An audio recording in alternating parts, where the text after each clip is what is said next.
as you guys can read with the title, I am kind of disappointed with the finals. Don't get me wrong, at the end of the day, it is still a good game, but yeah, I'm kind of disappointed with it. I do have some negatives. Well, most of the video is just negatives for this game, but a lot of it is just stuff that they could easily fix. Alright, so to start off this review of the finals, all I have to say is, EA, they fucked up. I mean bad, losing all these people from DICE. Basically having such bad working conditions to where all these amazing people that worked at DICE and on Battlefield left, essentially, and made Embark Studios, which they're now making the finals, which is a pretty good game and a pretty good, well, we'll say successor to Battlefield, even though it's not really Battlefield. Like, it has elements of it, but it's not Battlefield, you know what I mean? It has a lot of the great DNA of a Battlefield game that, to be honest, the past 2 Battlefield games really didn't have, and you could even say the past 3 Battlefield games didn't really have. So Exhibit A, the level of destruction and the actual things you can do in this game is amazing. I mean, you can make small little rotate holes or just blow a whole wall open.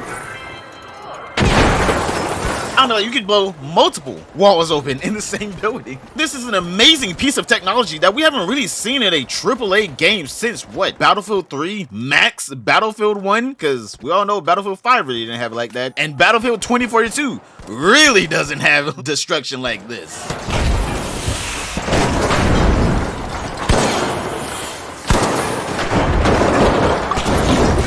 But the amount of destruction almost kind of comes down to a detriment to the game. Not in the sense of, oh, it crashes the game. Don't get me wrong. It does dip the frames a lot whenever you blow up the side of a building. But the amount of destruction and little way of clearing through it is kind of a detriment to the game, because someone could blow up a building on top of one of these cash out boxes. Don't get me wrong, you can probably find a way in, but it would be incredibly difficult because A, don't know why. I wish they actually had this, even though I don't know how they would implement it at all. Not a developer, just getting that out here.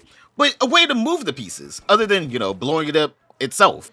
Because they have a feature that they could implement into this kind of destruction to help clear out the buildings faster and easier than just, you know, blowing it up more and creating even more debris. They have this like force pickup thing. I don't know what this is. I'm like, you just pick shit up and throw it. It would have been amazing if I could just pick up a wall and chuck it at someone. Because at the end of the day, let's all be honest here, this is not a competitive game. Sorry to burst any FPS competitive person that wanted to really, you know, get into this game and sweat it out. It's not that kind of game. Don't get me wrong, they could tweak some things, change some animations, and switch up some rules and make the game fairly more competitive. But at the end of the day, no one ever played competitive Battlefield. Because in the finals, there's too many different factors that make it really, really hard to actually play the game well.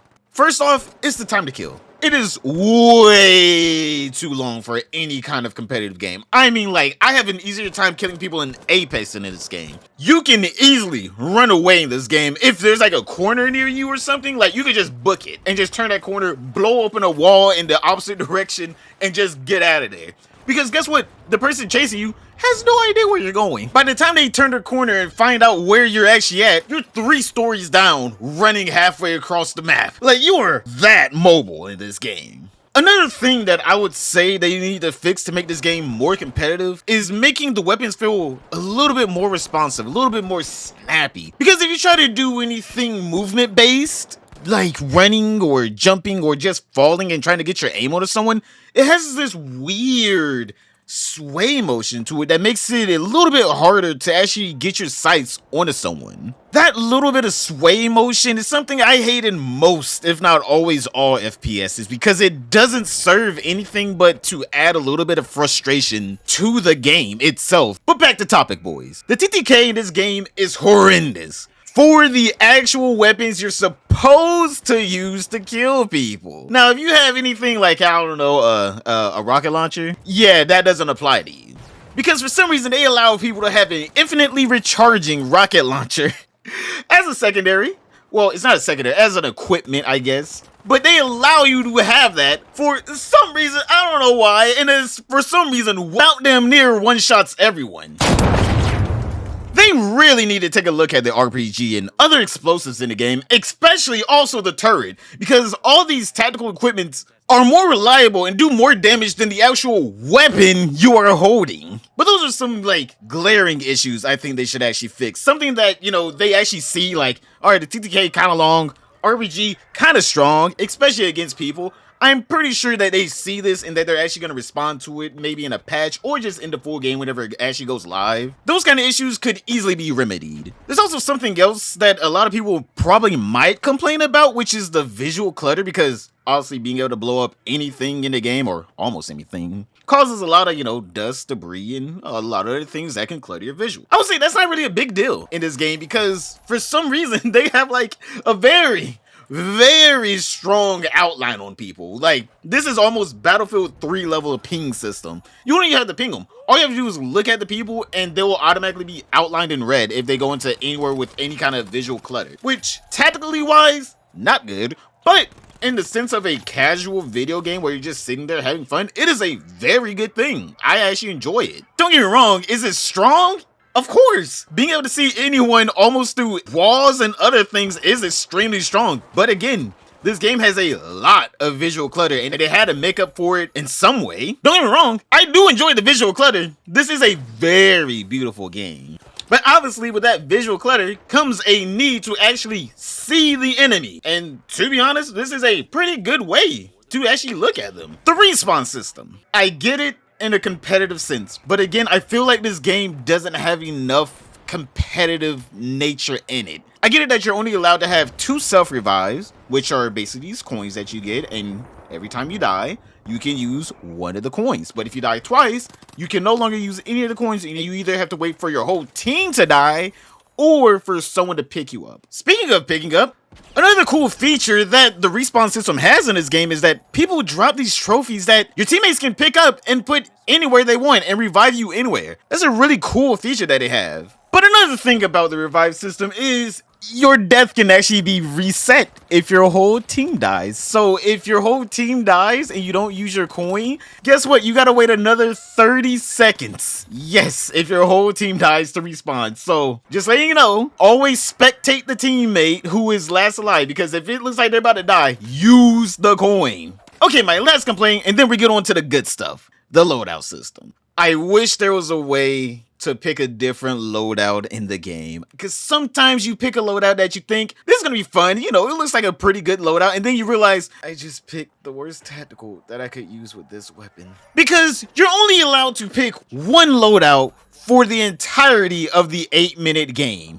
That needs to be switched up pronto, because sometimes you may pick a loadout that just isn't vibing well with either your teammates or just you in general, and you just pick a pretty trash gun in tacticals. Boys, I'm not gonna lie, there have been a few times where I've rage quitted the game because I realized I don't like the weapon I'm playing with. I don't like the tacticals I have.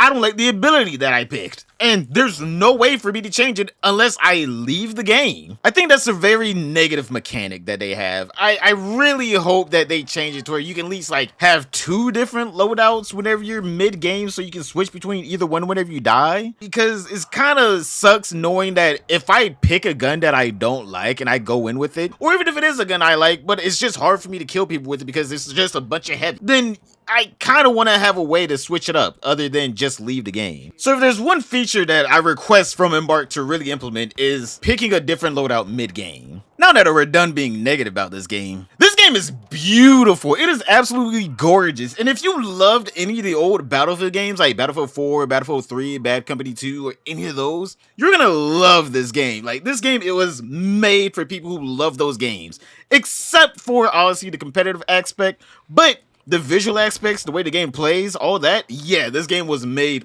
for us. Obviously, the level of destruction, beautiful. Chef's kiss. You can do so many different things with it. You can literally blow open a hole underneath the cash out box and just have it fall right into your lap. I mean, like, several enemies might also fall into your lap, but hey man, that's the price of doing business in the finals. Another thing I talked about earlier was like the force movement stuff that you can do with picking up objects. It's a really good thing. I actually really like it because you can just pick things up, throw it around. It actually has good momentum. In a lot of games, if you throw something, it's like a goddamn boulder. It just drops to the ground immediately. But you can actually throw the vaults into the cash out boxes from, you know, a pretty reasonable distance. And if it gets close enough, it will just automatically get itself in there. And I like that. You don't actually have to run up to it. You can just like, hey man, getting chased, throw it into the cash out box. Yo, let's start let's start protecting this thing. The one and only game mode that we know of, I don't know if there's gonna be more, but probably not gonna be any more game modes right now. But the one and only game mode that we know of that's in the game right now is like this cash out, like it's kind of a CTS slash hardpoint kind of game mode. It's the only game mode that we have in the beta right now. I don't know if there's going to be any more game modes in the future. Probably, hopefully they will add more because this game seems like it deserves to have more game modes than just this one. Also, hopefully they have another game mode that has more than just, 3 people to each team. Hopefully it's just, one team versus another team, maybe a 3v3 map. That would be cool. Just 2 teams duking it out because sometimes you don't want to have 9 people coming after you at one time. But those are my thoughts on the finals. It is a really good game. It is a shame that DICE lost all this great talent, but also I'm so glad that Embark Studios actually exists now and they're actually able to make games that they want to make, that they actually enjoy, because I'm sure making Battlefield for over 20 years is really daunting and you're like, I just want to make something new, and they really made something new, something great, something that could be, a really good franchise in the future if they actually treat this franchise right.